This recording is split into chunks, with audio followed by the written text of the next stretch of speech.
Hey friend, welcome to Self-Transformed, a podcast dedicated to transforming your health in less time and guilt-free through the power of habit hacking. This isn't your typical wellness podcast, friend, so hang on tight. I'm your host, Emily Nichols, habit and fitness coach and Taco Tuesday enthusiast. Hey, I know the struggle is real when it comes to taking care of you. As a busy working mom myself, my clients and I have felt physically and emotionally drained, but lack the time and confidence to actually make ourselves a priority. Plus, all the health advice out there is so confusing and overwhelming, right? Redefining what true health really means paired with habit strategy from the female perspective has been the key to empowering my clients and even myself to finally create a consistent, healthy lifestyle that doesn't feel hard or just like another thing on your long to-do list. I'm now on a mission to equip you with these same sustainable habit hacks and affordable tools to help reset your habits in any season of your life in order to help you thrive. So if you're ready to habit hack your health and create your transformation together, then let's do this.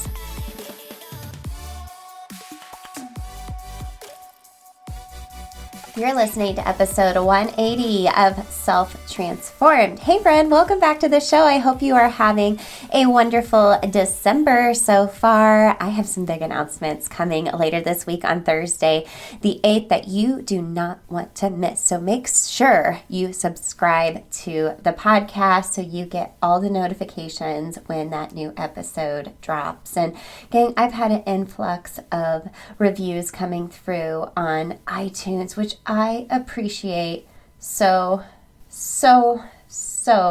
very, very much, because it lets me know what's resonating with you or even maybe what's not resonating with you. And I just wanted to read one of them to you because it means so much to me. Or maybe I'll read two because it's so fun. She said, "You had me at Taco Tuesday and now I'm hungry, LOL. But seriously, I love learning new habit and health hacks to help me live my best, healthiest life so that I can serve those around me better. Love this approach." I love this so much. Here's another one. She said, "Wow, this is such a great podcast. She teaches you how to create a sustainable plan just for you and how to habit hack your way to your goals. If you're looking for transformation, this podcast is for you." Thank you all so much for leaving your reviews. I've really been kind of switching the messaging lately. If you haven't figured that out, I've gained even more clarity and really laser focused in on what your needs are based on conversations with my girls in the society, based on conversations with other business owners who have similar businesses as mine, is focused around like health and wellness. But what I do differently is I do it through a lens of habit strategy, because we can talk about health and wellness all day long, but are you actually going to do it? How can you actually make that work in your life? And we're doing that with an approach that's not overwhelming. It's not complicated. It's just basic fundamental need health, powered by habit hacking and powered by grace. Because as women, like we talked about a couple weeks ago, we have to be consistently flexible because life happens and kids happen, which is what we're talking about today on the show. I have been wanting to bring a parenting coach on the show forever, and I'm so excited for you to hear from Jeri today and all of the purposeful parenting hacks and habits that you can start incorporating to be the parent that I know you want to be. Okay, so let me just preface with saying this. We talk a lot about the different seasons of our life. We have the Healthy Habit Reset. It's my free masterclass. You learn that 5-step habit strategy that I only teach that method inside that free masterclass. So go grab it. It's linked in the show notes for you. And I have that available because we need to reset our habits in different seasons of our life. And being a mom, the seasons of my life really change as my kids get older. Through every season of their life, and as they have new activities, as they have new needs, as they don't have the need for me quite as much in the same way.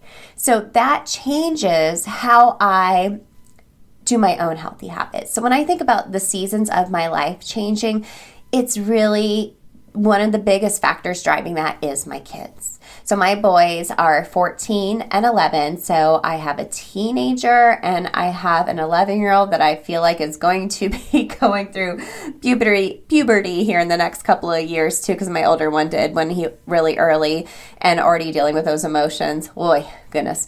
But my habits have changed as they have gotten older, right? I remember being just in the thick of it when they were newborns. And then when I had two, a toddler and a newborn baby, and then just balancing all of that and work and just trying to do all the things. I wish I would have figured out how to take care of myself earlier so I could show up for my kids as the best version of myself. And that's my biggest driving factor for what I do here at Self Transform, because I know you want to be a present, a patient, and a purposeful mom, right? Being a mom is probably the biggest hat I wear, and I know that's probably the same for you too. It's such a big responsibility that I take very seriously. I mean, we only get one chance with these kiddos. And so that puts a lot of pressure on us, right? And one of the reasons, one of the biggest challenges I hear from women in my community, I feel guilty. I feel so guilty. When we take care of ourselves, when we take time for ourselves, I think we feel that way a lot of times because we want to be the best and do it all for everyone else. And we feel like that means we have to sacrifice ourselves, right? It's a big responsibility. It's a lot of pressure raising kids. I know with my son being a teenager now, I'm all the time thinking like how I feel pressure to be like, this is how you treat a girl because he has a girlfriend right now. Like next year, we're doing driver's ed and I have to help him figure that out, and being open to being like, okay, I'm here for you, but I don't want to cross that line. I still want you to have privacy. And then my 11-year-old just fostering, making sure he's making great choices and friends and how to be responsible and respectful and care about school. I mean, each of your kids have their own gifts and challenges, and it's a lot weighing on you as a mom. I get it. But like I said, our relationship with them changes as they get older. And I had mentioned to a girlfriend a while back, I was like, it's beautiful and heartbreaking at the same time to watch them get older. We still talk about all the times about the way the kids said things when they were little, or, you remember this little memory? And we only get one shot, and I really want to be present and be purposeful in everything that I do for my kids, because it won't be long till they're off on their own as young adults, and I still want to have that relationship with them as we go into that season of our life. So oftentimes, I feel like we're coming from a place of frustration, maybe needing a nap due to not taking care of ourselves, and our kids just aren't getting the best of us, right? That's the whole drive I hear a lot. Like, I want to feel my best, so I am the best for my kids. So like I said, I've been wanting to bring on a parenting expert for a while to share more about actual mindful parenting habits and really just a gentle reminder of who benefits from taking care of you, as guilt is just so real. It's so real and so heavy in our community. So let me tell you a little bit about Jeri before we get into this conversation. You guys are going to love her. So Jeri Ashley-Bremer is a mama to multiple, so a baby, a toddler, a preteen. Like, she's got them all. She's a mindfulness and parenting coach, business owner, full-time educator, and a community advocate. Jeri Ashley has worked with school-age children, parents, educators for more than 10 years, focusing on providing each with the tools to be more mindful and creating strong, healthy relationships while also maximizing each individual's strengths. Yes, she is passionate about building community and empowering others to be more intentional in their everyday interactions with themselves and others through her business, the Mindfulness Co. So we talk a lot in this episode about overcoming guilt, habits to be a more purposeful and patient and present parent, and how to really just foster your relationship with your kiddos in any season of your life and their lives. I really hope you take this episode to heart. I know Christmas is coming up, and I know our kids are going to be home for a while, for a couple of weeks, if you have school-age children home for a couple of weeks. So I put this episode in the month of December on purpose to help you keep this in the forefront of your mind to be a present, purposeful parent, especially while we have this time with our children while they're home for the holiday break. Make sure you stick around to the end of the episode. We'll be sharing my 3 biggest takeaways. Get your pen and paper handy to take your notes, and let's go. All right, gang, thank you so much again for tuning in to Self Transformed. I am so excited for you, Mama, to hear this conversation with Jeri Ashley-Bremer of the Mindfulness Co. Jeri, thank you so much for coming on the show. Thank you so much for having me, Emily. I'm so excited to dig into this conversation, but the first question I ask every guest, Jeri, is what comes to mind when you hear the phrase self-transformed? So it's funny that you asked that because in the work that I do with mamas, with parents, I always talk about this transformation that happens. The work that I do is not something that happens overnight, but it is really a transformation. And so when I think of self-transformation, becoming self-transformed, the image that comes to mind is the life cycle of a butterfly. And I've been watching a lot of insect videos with my toddler, and I think about this process of growth that we go through. We we start off knowing and being a certain way, and as we step into our roles throughout the different phases of our lives, we learn more, we change, we reflect, and we transform into this beautiful being. And for us as mamas, I think especially sometimes it can look so many different ways, but I think we become more compassionate, more kind. We become a little more attuned to our needs and those of our children. Um, and in that transformation, I think of a shift in perspective as well. Yeah, totally.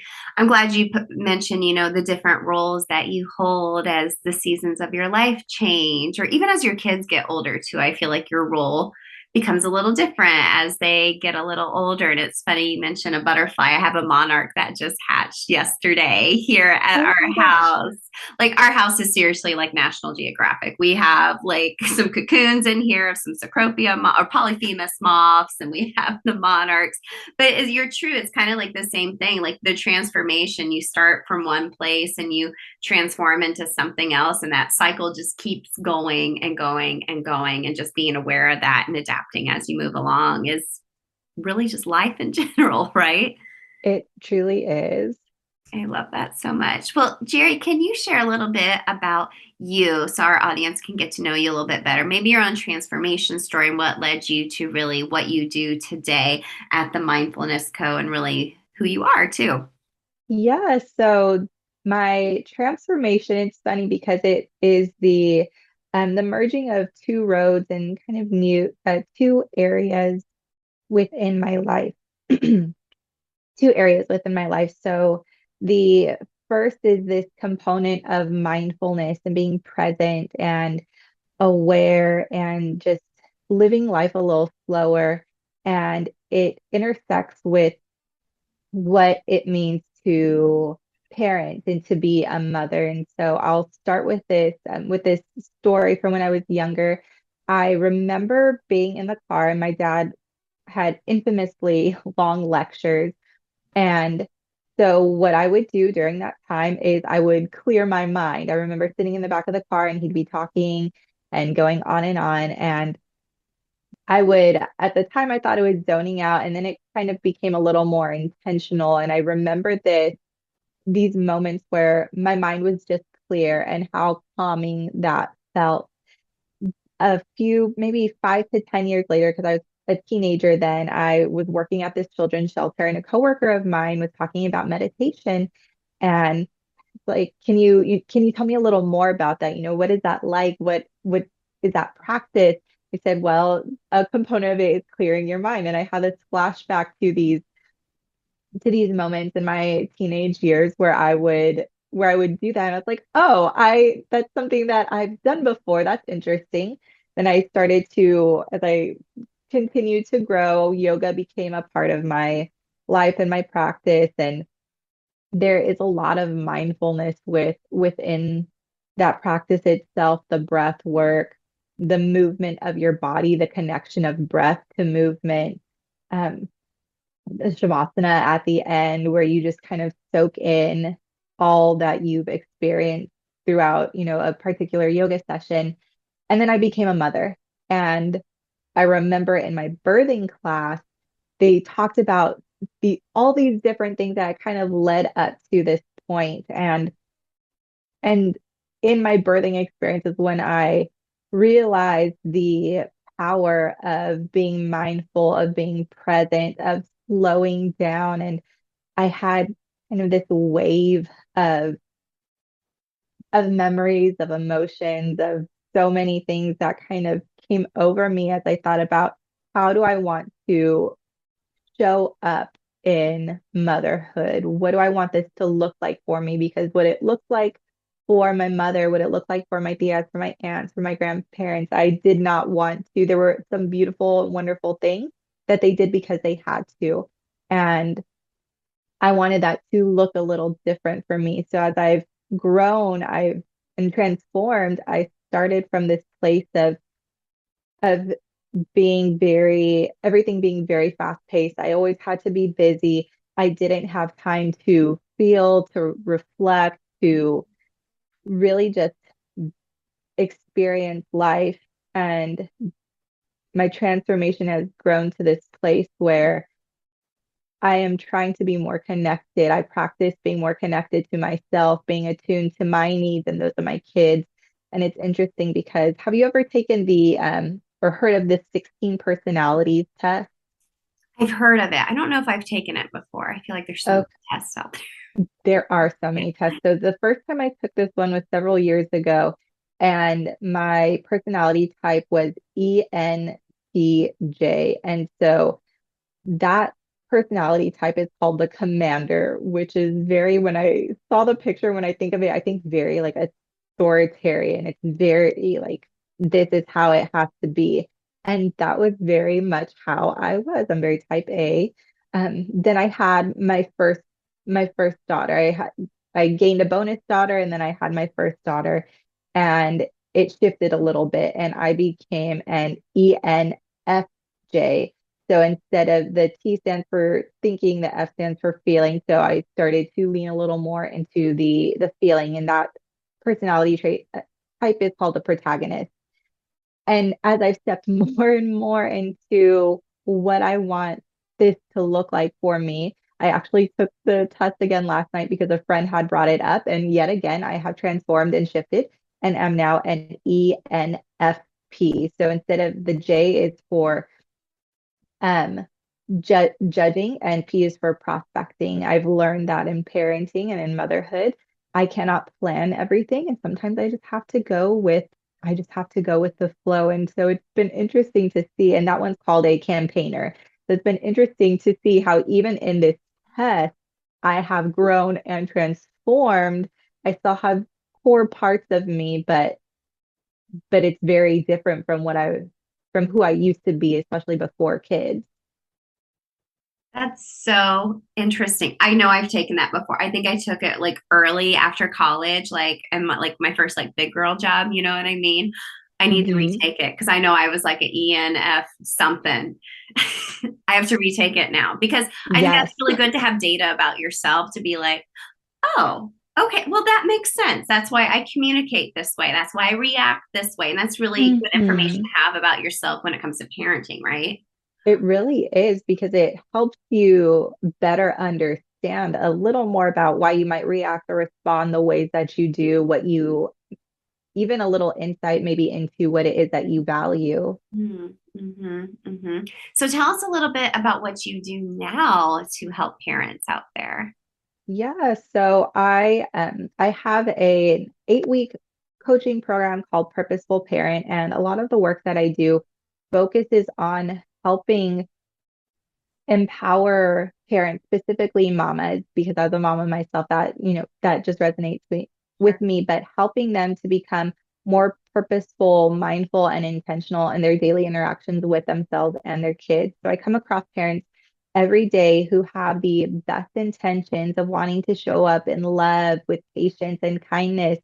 And then they are confused when they yell, when they feel guilt, when they are parenting from this place that they never intended to. And there's so much shame that's associated with that because we don't understand why, right? We have this idea of what it is that we want to do, but there's this disconnect between how we're actually showing up. So, what I do is I empower them with knowledge, tools, strategies, and a process that I came up with called Purposeful Parent. So that way they can show up how they want to show up as the best versions of themselves. Mm. And that's all we want, right? We want to show up as the best version of ourselves, especially for these little human beings we brought in the world that we love so much. But I feel like, especially moms, we're stretched so thin in so many different ways. It is hard to be present, it's hard to be patient when you are trying to take care of everyone else. And a lot of times that means we're neglecting ourselves. And I know we've talked about this already, Jeri, before we hit record. I know in my community, I know you hear it too. I'm sure a lot of the women in my community are like, well, I know it's important to take care of myself, but I feel so guilty. I feel so guilty when I do. And then you said, then that shame cycle happens when they are like, well, I'm Mhm. not being patient with my children, or even my spouse or anyone else for that matter. Why do you feel like we feel so guilty taking care of ourselves first? And we're always putting everyone else's needs first. Why do we feel like that? Yeah, so I think that's an important question. And depending on how you grew up, where you grew up, and even the things that you um, feed yourself now, I think a huge part of it is the mother as martyr has been a societal norm.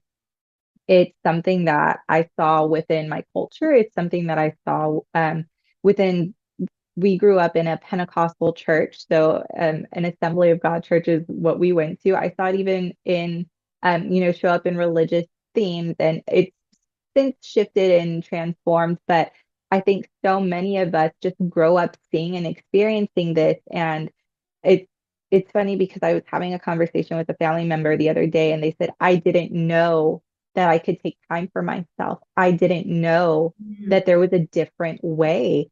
And so we've, in the conversations I've had with this particular family member, I can tell that they're torn because they see the importance of it, but still they don't always understand how or why I could do that. So there's still a little bit of pressure coming from them that I should be doing more as a mother, that I shouldn't be taking so much time for myself, that I should be doing these other things. And I had mentioned to you, a friend of mine called it shooting all over ourselves because I should be doing this. Well, you should be doing this. And sometimes we might even hear it from family members, or we see other moms on social media doing X, Y, and Z. And so we feel this guilt and this shame because, well, I personally enjoy going to work. I'm a better mom when my kids go to daycare during the day, and I work and I do my thing that fulfills me. And I think sometimes we see other things and then we feel guilt and shame because that's what we're doing doesn't align to that. And so I think it comes from society, the things that we feed ourselves, and also it it comes from our inner voices, our inner critic. Yeah, I think that's really important to point out, Jeri, because a lot of times we don't realize, like, oh, this is something that I just grew up and I learned, and I have to unlearn that and take some action in doing that. Hmm. What are some daily habits a mama listening today could start doing to help them lose the guilt? Okay, I know you've felt this way before too. You start a new healthy habit routine and you find a good flow. Motivation is high, but then life gets in the way and you find yourself in a season of life where that healthy habit routine just isn't working for you now anymore. Ugh, right? I mean, instead of just giving up, come take my free masterclass, The Healthy Habit Reset. You will learn the simple 5-step habit change method I only share in this masterclass, where I take the overwhelm and confusion out of health and teach you how to reset your habits for whatever season of life you are in with some basic habit strategy. And I know what you're thinking. How long is this going to take? I know your time is precious, my friend. So the masterclass is broken up into just 3 10 to 15 minute modules and is available as audio only too. I have a workbook to also help you take action, so it's not going to take up a ton of your time. Check it out for free and let me know what you think at bit.ly/free reset masterclass. There's a link in the show notes for you as well. I can't wait to see you inside of the reset. Now let's get back to the show. I think oftentimes we have this idea that we need to be making these huge steps and these huge shifts and changes.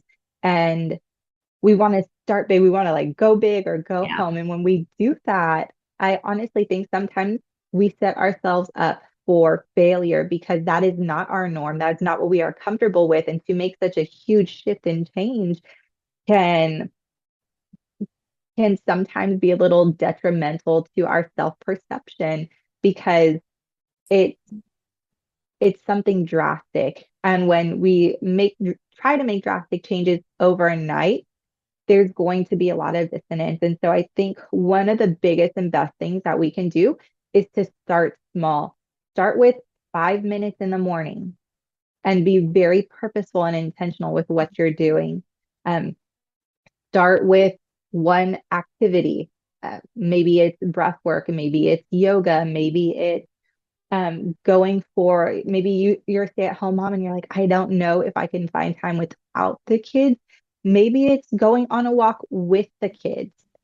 And I know I have 2 younger ones, so right now when we go for a walk, it's typically in a stroller, so that looks a little different for me. Sometimes if I need time when I have the kids, a walk is what I'm able to do. So thinking about starting small and starting within something that is realistic for where you are right now in your mamahood journey.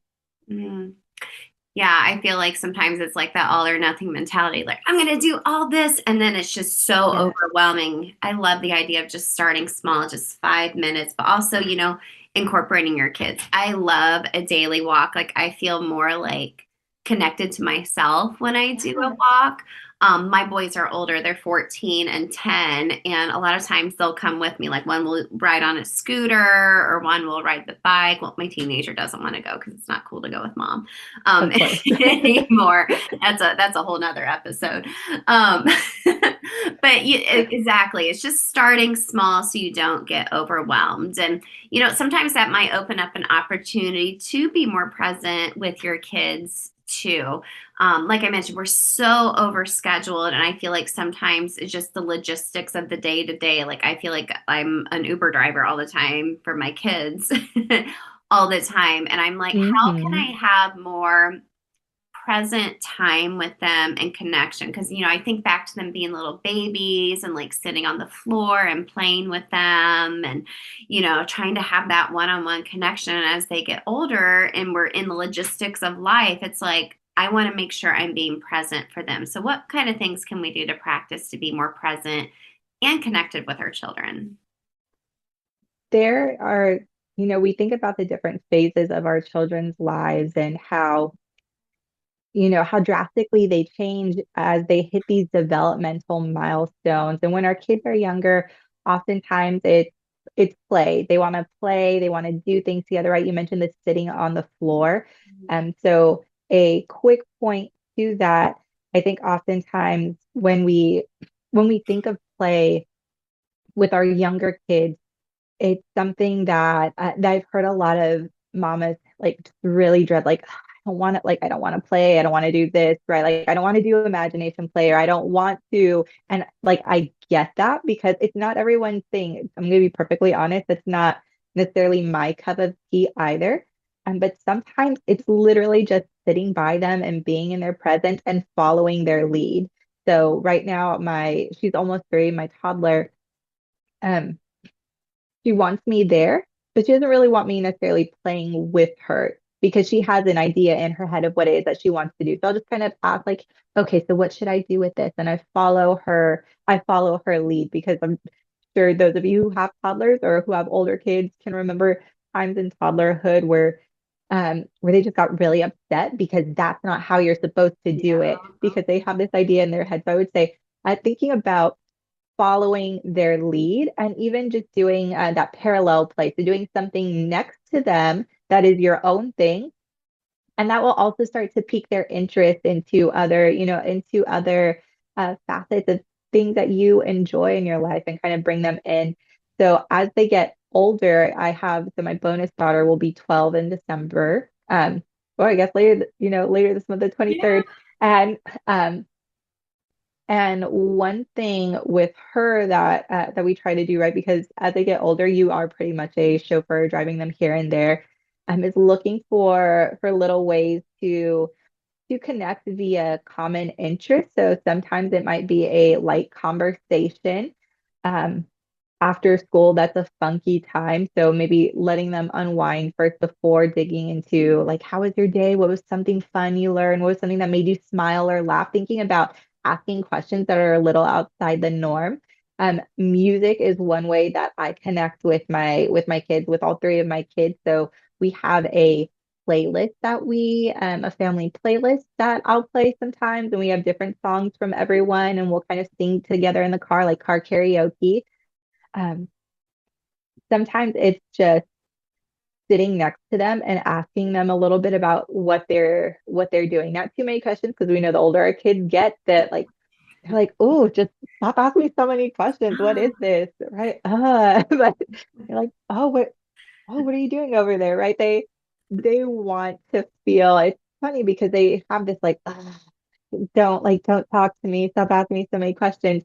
But sometimes it's just being in their presence, letting them know, like, hey, I'm here. Would you like to cook with me? Just involving them in your life, really. Mm. Involving them in your life is an easy thing to do that kind of opens up, and they won't always say yes or want to, but it, it's a small gesture, like extending your hand out, saying, you are still very much a part of my life. I want you here. I want to experience life with you.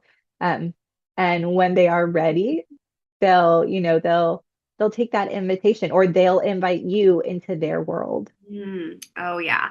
Oh, yeah. I feel like asking questions is so good and kind of just learning about your child and their communication style and knowing, like, okay, this is the limit that he or she needs of questions for the Hmm. day and finding that common interest. My oldest son is a freshman and he's doing weight training every day at school. So he really loves connecting with that and talking about that a little bit to me, but more so his dad, because his dad does weight training and did it in high school too. So he's like, oh, dad, I benched this. And daddy's like, oh, man, that's really cool, Dylan. Or my youngest is very into the outdoors. So Hmm. anything I can ask him, the whole butterfly thing right now. I mean, that is just like his jam right now. It's just finding what they love and giving that common interest, but also knowing when to kind of back up and letting them have their space and be their own people. And I love that you mentioned, like, oh, would you let it cook with me? I know as my boys have gotten older, like giving them responsibilities, and we don't call it a chore list, we call it a habit list here. And Mm. part of that involves like movement and helping with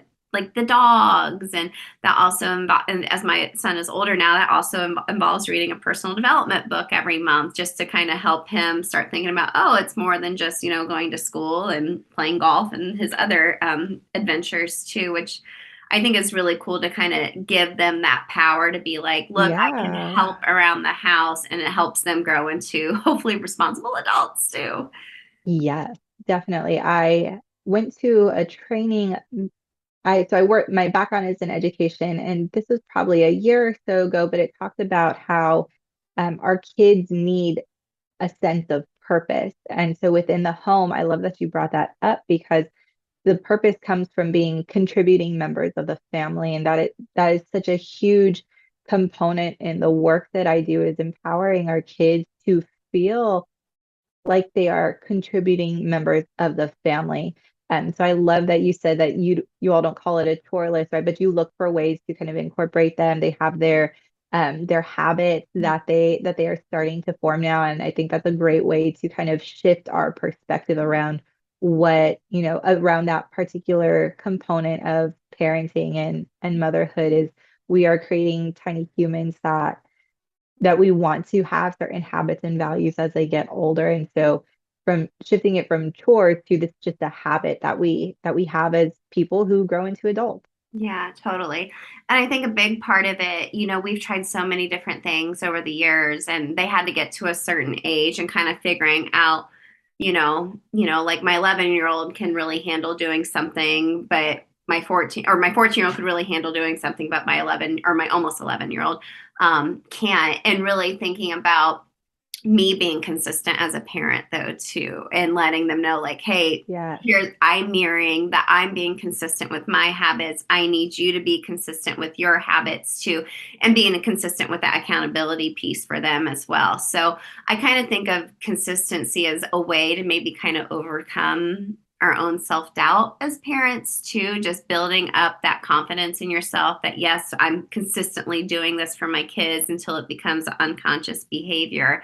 But how else hmm can we kind of overcome our own self-doubt? Like I think all the times, especially having a teenager now, it's like, am I doing too little? Am I doing too much? Like, oh my gosh, yeah. like there's so much responsibility in that, but there's also so much beauty in that watching them grow up too at the same time. Definitely. So I think as you think about how you can become more confident and overcome that self-doubt and guilt and blame and shame that we oftentimes place on ourselves, um, a huge thing is reimagining what it looks like and what it means to be a parent, because we have these ideas from our childhood, from our culture, from society that have been so ingrained in us that we don't even realize that subconsciously, right? We have these thoughts and ideas of what it should be. Like I should be doing, and again, going back to that shitting all over self, like I should be doing this as a mother, or I know a big conversation that I often have with my husband is this idea of our role as a parent. And I say we're more so teachers and facilitators. We are not dictators, which is funny because I think of that commander personality trait. And I, I think of it, and I do like when you look at the little picture it has, kind of looks like like a little dictator. And I don't want to be that because if I am that, my kids aren't learning.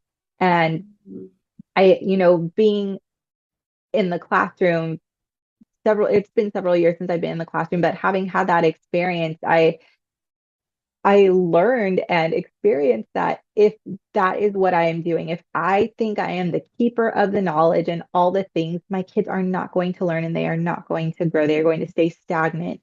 And so reimagining what that looked like for me and how I could become more of a facilitator of a life for them, of life experiences. And, just actually yesterday we were playing on the playground and my almost 3-year-old, my toddler, was climbing up on something and she was trying to get from the little bars to the platform. And she said, "Help, mommy, I can't." So I said, "Okay, I'm coming. Let me show you how you can do it." So I said, "Okay." I helped her and I helped her shift to kind of turn her body so that way her little leg could reach the platform. And I think about that's not something that I can just tell her to do. That's not something I can just expect. I have to help facilitate these experiences for her as she learns to grow and problem solve. So I think one of the biggest things that we can do is reimagining what that looks like for us and for our families because it's different for everybody. Um, and then I think the second biggest thing is once we've reimagined what that looks like for us and our family in particular is is starting to work on our mindset and shift our mindset around some of the limiting beliefs that have held us back before. So one of the reasons I lean so much into commander and it has to be like this is because I need everything to be perfect. I have this need for control, and the need for control stems for perfectionism and everything needing to be enough. And I actually share quite often on my social media pages some simple shifts that we can make in our mindset, the words that we tell ourselves. So one of my affirmations is, I am enough. I am more than enough. I'm exactly what my kids need me to be. Mhm. And as we start to shift our mindset around these things and we start to affirm it, we start to believe it. And it has to be, like you said, it has to be consistent. It has to become a habit, the ways in which we speak to ourselves. Otherwise, we're not going to internalize it because that inner critic, those voices from our past, are going to continue to creep up. So once you've reimagined, start talking to yourself like that is your truth. So it can become your truth, because that inner critic will start to shift and change and start to speak a little more kindly to you. I love that so much. Yeah. It's not going to happen just with one affirmation. It's something you have to practice, like you said, making a habit over and over again. Goodness, you have given us so many great tools today to be a more present and connected and confident mom. I so appreciate that today, Jeri. Where can everyone connect with you and find out more about you? Yes, so you can follow me on social media, Facebook and Instagram at Jeri the Mindful Mama, and Jeri is Jeri. My website is also Jeri the Mindful Mama, again, Jeri. And on my website, you can find more information about my coaching program, about the work that I do. I also do work with organizations, with school districts, with nonprofits. So bringing them programming for their parents, but also bringing them programming for their workers, because anyone who's a caregiver and works with people can utilize these skills, these strategies, these transformative practices. So those are my main ones that you can catch me on. Super. I'll make sure to link all of that in the show notes for everybody. Jeri, thank you so much for coming on the show. I really enjoyed this conversation. Yes, thank you so much, Emily. I appreciate you and the work that you are doing. Thank you. Jeri, thank you so much for this conversation. I loved listening back to it and loved the tips and the habits you gave us to be a more present and purposeful parent. I know I'm definitely going to keep that in the forefront of my mind going into the holiday season and beyond. And dear listener, I hope this was really called to you on your heart as well, to really think about the type of parent you want to be and the habits that you can do daily to ensure you can be that person. All right, let's talk about my 3 biggest takeaways. If this is your first time listening, I do this at the end of every interview to give you those cliff notes, because I know a lot of times you're driving, you're in the shower, you're folding laundry, or you get interrupted or kids are talking to you. So I'm going to give you the cliff notes. All right, number 1. Jeri mentioned this, and I'm like, put this on a quote, put it on a t-shirt. Oh my gosh. We think of as mom as the martyr. We think we have to be a martyr, right? We are sacrificing ourselves because that is really just a societal norm. It's what we've grown up believing and seeing. And even though it's almost 2023 now, it's still something we have grown up believing. So that's why we feel guilty when we take time for ourselves. We don't realize there could be a different way. Like, we just don't realize it because we haven't done it. We fall into that place. Again, we talk about it so much, about comparison or shoulding yourself. I know it always sounds like something else. You should do this, you should do that, compared to whatever everyone else is saying. So to lose the overwhelm about like, okay, I feel so guilty, but maybe I actually do want to do something to take care of myself. Jeri mentioned just starting with 5 minutes, just 5 minutes of mindfulness. Or if you have to include your kids in these activities to help you feel more present and patient, take them on the walk with you. Let them work out with you. Like my kids have watched me work out in my living room for years. They used to do it with me. Now they're too cool because they're 14 and 11. But be realistic. Stop shooting yourself. Do whatever feels best and realistic for you and your family right now in order for you to take care of yourself. And she mentioned this as well. Consistency will help you overcome that self-doubt. Oh, I love that so much. We should put that on a shirt too. Consistency will help you overcome that self-doubt, because the more you do it, it's that compound effect like we talked about so much. The more you do it, the more it's going to build up, and you're like, gosh, I feel so great. My kids see me taking care of myself. I'm more patient. I'm more present. Just everyone wins, and that guilt will melt away. Will it completely melt away? No, it still will creep in every once in a while. It still does for me too. But the more you consistently do this, you're not going to see yourself as a martyr anymore, but more so as, a leader in your family and showing your kids that it is important to take care of yourself. So number 2, we need to have present time and connection with your kids, but think about what stage they are in and following their lead. Like Jeri said, with like a teenager, for example, knowing when to ask questions, how many questions to ask. You don't have to know the answer to that. Like, oh, I need to ask my kid 3 questions. Then they're going to roll their eyes at me and be like, Mom, that's enough. Like reading your kid, your kid best, right? So thinking about how can I just be present and here for them. Like when my son lets me come and sit in his room while he's playing guitar and just like listen to him, I usually don't even say anything. I'm just like, hey, I just want to listen to you play guitar if that's okay. And he's like, yeah, totally, because he likes to show off. He wants to show how good he is. A lot of times that will lead to some really great conversations with him. Right? And same with my other kid. He's a big outdoorsy guy. So anytime we're able to do something outdoors together, he is for it. I think we just get so caught up in the day to day.